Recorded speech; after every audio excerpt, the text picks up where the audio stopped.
Hello! For today's video, tayo ay magluluto ng gatang gulay, sari-saring gatang gulay na merong hipon. So ayan, nagpapainit na tayo ng kawali, lagyan natin ng mantika. Pag mainit na yung mantika, saka natin ilalagay yung bawang, igigisa natin. So ayan, nilagay na natin ang bawang. Antayin natin na mag golden brown siya. So ayan,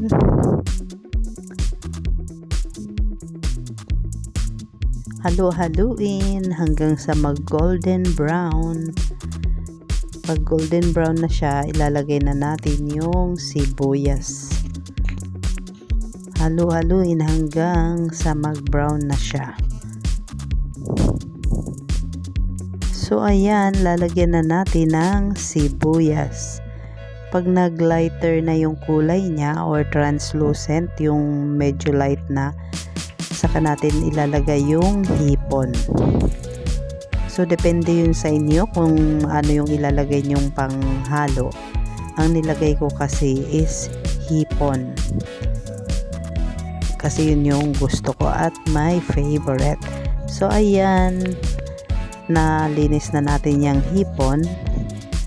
Halu-haluin lang, kumbaga isusutay natin ang hipon hanggang sa maluto, yung nagre-red na siya, nagre-red na, nagba-brown. Pag nagiba na yung kulay, syempre luto na yun, saka natin ilalagay yung gulay. So gulay tayo, pampahaba ng buhay. Sari-saring gulay ang ating ilalagay para gataan. So ayan, halu-haluin lang, halu-haluin. So ayan, ilalagay na natin ang kalabasa. Ayan ang kalabasa. Paunti-unting ilagay. Madali lang po itong lutuin. Napaka-simple at madali lang.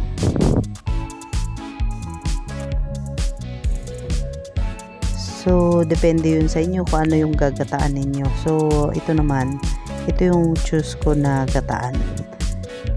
Gatang sari-sari or gatang kalabasa, sitaw, at meron ding talong. So ayan, halu-haluin lang. Tapos pag nailagay na natin lahat ng kalabasa, tatakpan natin siya.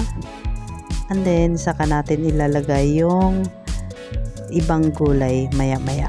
Ayan, tatakpan natin. Ayan, takpan muna ng ilang minuto at saka natin bubuksan para ilagay yung ibang gulay.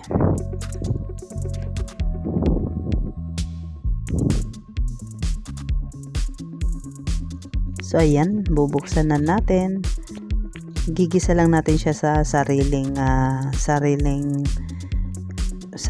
katas na walang nilalagay ng mga tubig, ganun.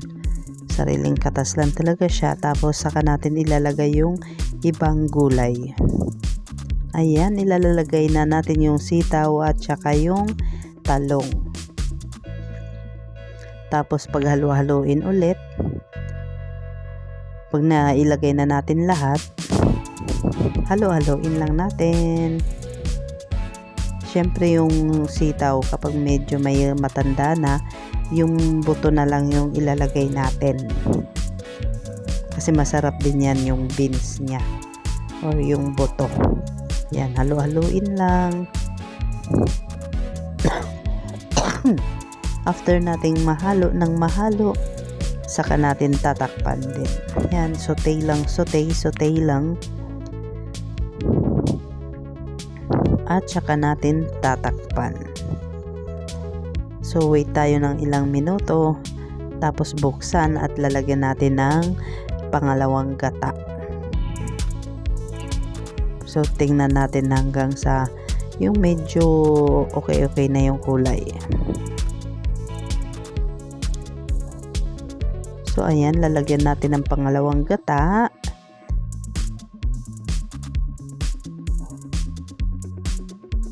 At syempre, tatakban din natin after nating haluin. Tapos lalagyan din natin ng paminta at asin.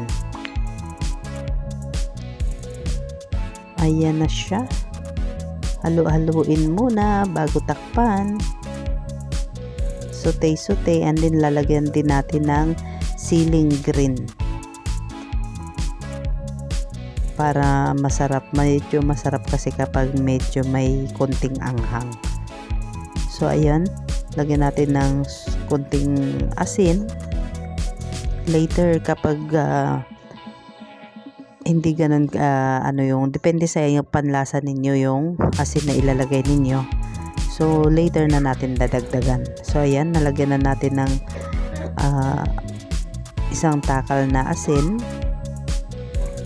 Halo-haloin muna bago natin tatakpan. So ayan.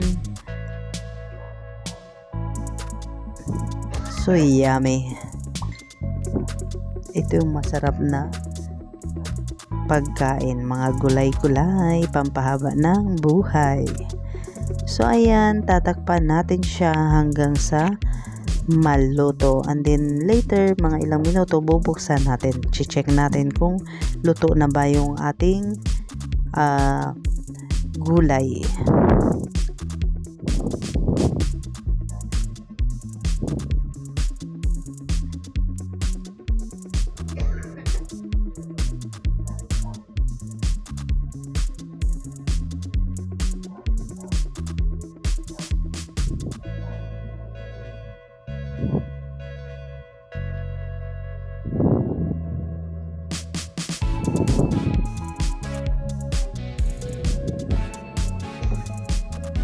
So ayan, bubuksan na natin at lalagyan natin ng paminta powder. Syempre, halo-haloin natin after malagyan ng paminta powder. Ayan, halo-haloin, and then tatakpan natin siya ulit para maluto yung lumambot yung mga gulay, maluto, and then kapag luto na, saka natin ilalagay yung unang gata or yung kakang gata. Yan, halo-haluin, saka natin tatakpan para maluto at lumambot yung mga gulay. So wait tayo ng ilang minuto hanggang sa lumambot yung mga gulay. So shout out sa mga nanonood.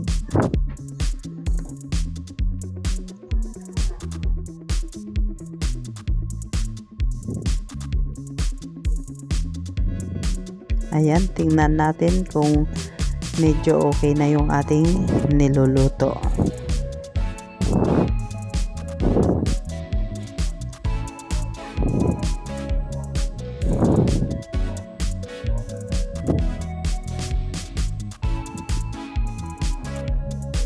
Ayan.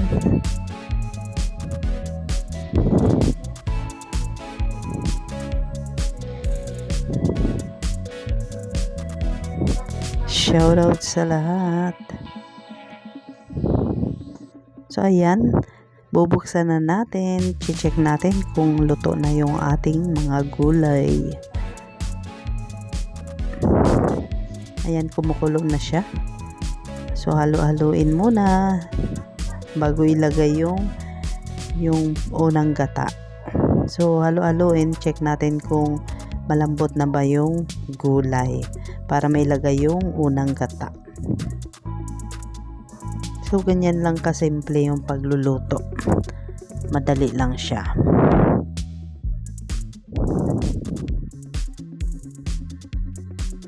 Halu-haluin lang, and then syempre after nating haluin, pag hindi pa luto yung ating ulam, itatakpan natin ulit para maluto yung ating gulay. So pag naluto na yung gulay, syempre ilalagay na natin yung, kung medyo malambot na, ilalagay na yung unang gata. Yan, tatakpan natin. So later i-check natin kung luto na yung ating gulay. Shoutout sa lahat ng nanonood ng ating video.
So ayan, nakailang minuto na, bubuksan na natin ang ating gulay. Ayan, nakikita natin kumukulo na siya. Titingnan natin, ihahalo natin and then check natin kung malambot na yung mga gulay. Saka natin ilalagay yung unang gata or yung kakang gata. Ayan, i-check natin.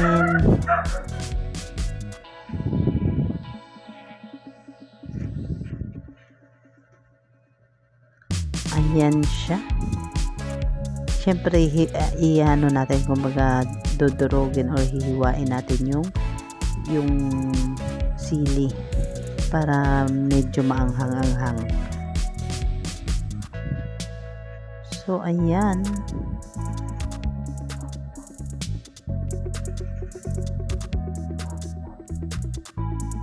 So, ayan. Kumukulo-kulo na. So, dagdagan natin ng 1 scoop of salt para kasi hindi masyadong malasahan yung asin. So, dadagdagan natin. Depende sa ating panlasa yung pagdagdag natin ng asin.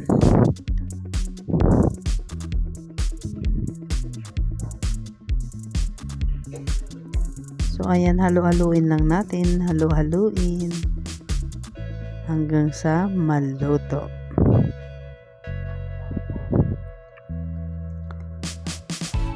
Ayan.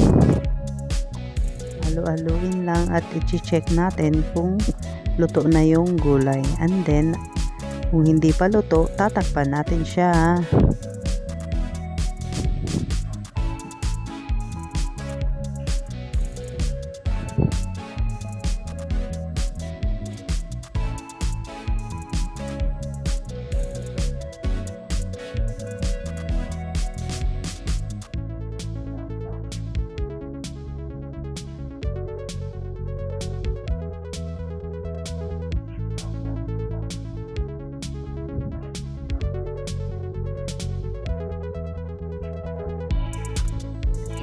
So, ayun, i-check natin kung luto na. Ayan, nabuksan na natin yung ating gulay. So, i-check natin kung luto na or malambot na. So, ayun, malambot na siya. Malambot na ang gulay. Siyempre, ilalagay na natin yung unang gata. Ayan.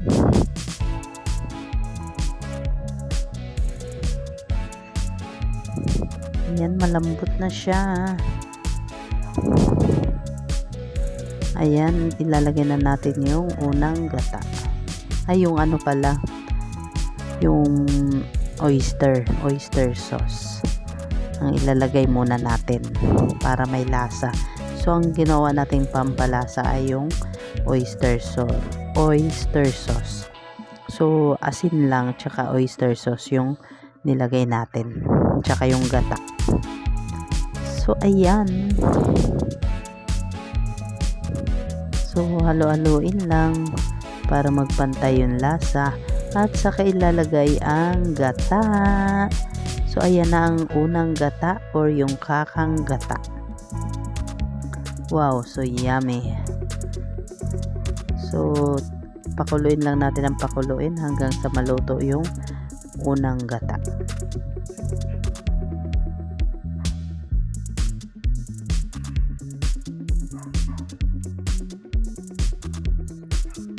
So ayan. Ayan, kulong-kulo na siya.